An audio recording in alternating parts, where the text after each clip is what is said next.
Welcome to நாவின் சுவை. எல்லாருக்கும் பொங்கல் நல்வாழ்த்துக்கள். இன்னைக்கு நம்ம பொங்கல் ஸ்பெஷலாக ஃபஸ்ட்டு சக்கரை பொங்கல் எப்படி செய்கிறதுன்னு பார்க்கலாம். சக்கரை பொங்கல் செய்கிறதுக்கு தேவையான பொருட்கள்: அரை கப் பச்சரிசி, அரை கப் பாசிப்பருப்பு, அரை கப் பால், ஒரு கப் பொடிச்ச வெல்லம். நான் ஒரு கப் வெல்லம் எடுத்துருக்கிறேன். உங்களுக்கு இனிப்பு அதிகமாக பிடிக்கும் அப்படின்னா நீங்கள் 1.5 கப் வெல்லம் கூட சேர்த்துக்கலாம். அப்புறம் 1 டீஸ்பூன் ஏலக்காய் தூள், முந்திரி, திராட்சை. நான் கருப்பு திராட்சை எடுத்துருக்கிறேன், அது உடம்புக்கு ரொம்ப நல்லது. உங்களுக்கு வெள்ளை திராட்சை வேணுனாலும் அதை எடுத்துக்கலாம்.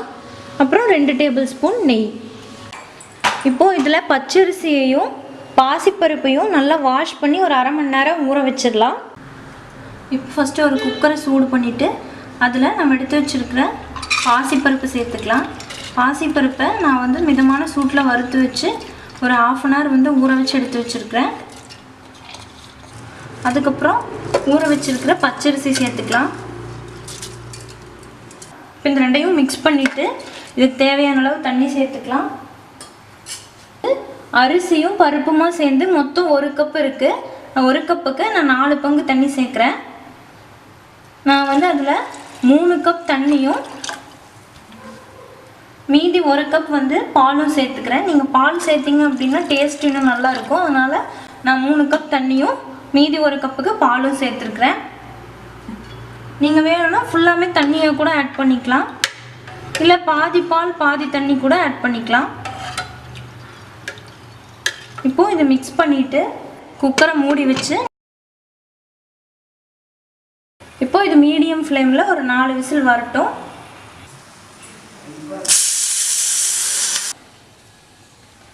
இப்போ நம்ம வெல்லத்தை கரைச்சிக்கலாம். அதுக்கு ஒரு பேனில் நம்ம எடுத்து வச்சுருக்கிற 1 கப் வெல்லத்தை சேர்த்துக்கோங்க. இந்த வெல்லத்தை எதுக்காக நம்ம தண்ணி சேர்த்து கரைக்கிறோம் அப்படின்னா அதில் ஏதாவது தூசி துரும்பு இருந்துச்சுன்னா இதில் வந்துடும். 1 கப் வெல்லத்துக்கு நான் கொஞ்சமாக ஒரு அரை கப் தண்ணி சேர்க்குறேன். இப்போ இந்த வெல்லம் நல்லா கரையட்டும்.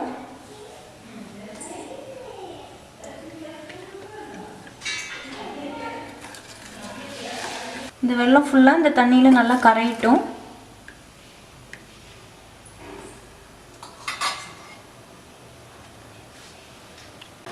இப்போ இந்த வெல்லம்லாம் நல்லா கரைஞ்சிருச்சு. இப்போ இதை வடிகட்டி எடுத்துடலாம். இப்போ நம்ம இந்த வெல்லத்தை இதில் வடிகட்டிடலாம். பாருங்கள், இதில் ஏதாவது தூசி இருந்தால் கூட இந்த மாதிரி இது நல்லா வடிச்சிடணும். ஒரு பேனில் 2 டேபிள் ஸ்பூன் நெய்யை உருக்கிக்கலாம். இப்போ நெய் உருகினதுக்கப்புறமா நம்ம எடுத்து வச்சுருக்கிற முந்திரி சேர்த்துக்கலாம். முந்திரி நல்லா செவக்கட்டும், லைட் ப்ரௌன் ஆகட்டும். இப்போ முந்திரி நல்லா லைட் ப்ரௌன் கலர் ஆயிடுச்சு. இப்போ எடுத்து வச்சிருக்கிற உலர்ந்த திராட்சை சேர்த்துக்கலாம்.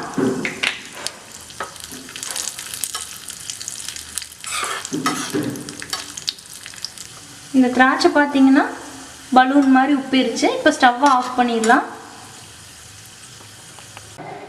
இப்போ நம்ம குக்கரை ஓப்பன் பண்ணி பார்க்கலாம். ப்ரெஷரும் ரிலீஸ் ஆகிடுச்சு.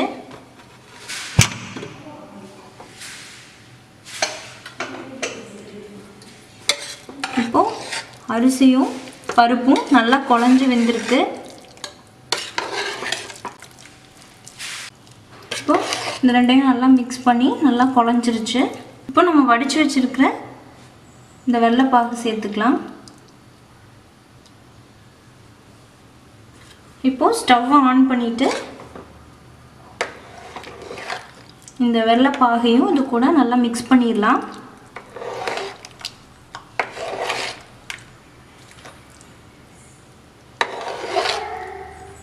இது நல்லா இந்த வெள்ளைப்பாகு இந்த சாதத்தோடு நல்லா மிக்ஸ் ஆகணும்.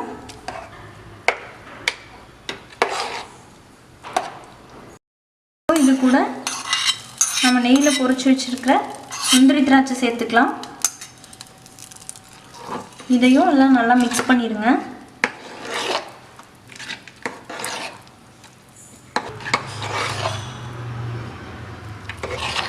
சக்கரை பொங்கல் அப்படியே விட்டீங்க அப்படின்னா நல்லா சீக்கிரமாக இறுகிரும். ஸ்டவ்வை ஆஃப் பண்ணிடலாம். உங்களுக்கு வேணும்னா கடைசியாக இன்னும் 2 டேபிள் ஸ்பூன் நெய் ஆட் பண்ணிக்கலாம்.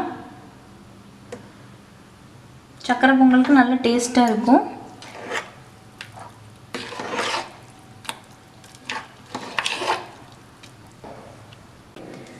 இப்போ நம்மளோட சூப்பரான சக்கரை பொங்கல் ரெடி ஆயிடுச்சு. இந்த சக்கரை பொங்கலை போலவே உங்களோட வாழ்க்கையிலையும் இனிமை இனிக்கட்டும். அதுக்கு என்னோட பொங்கல் நல்வாழ்த்துக்கள்.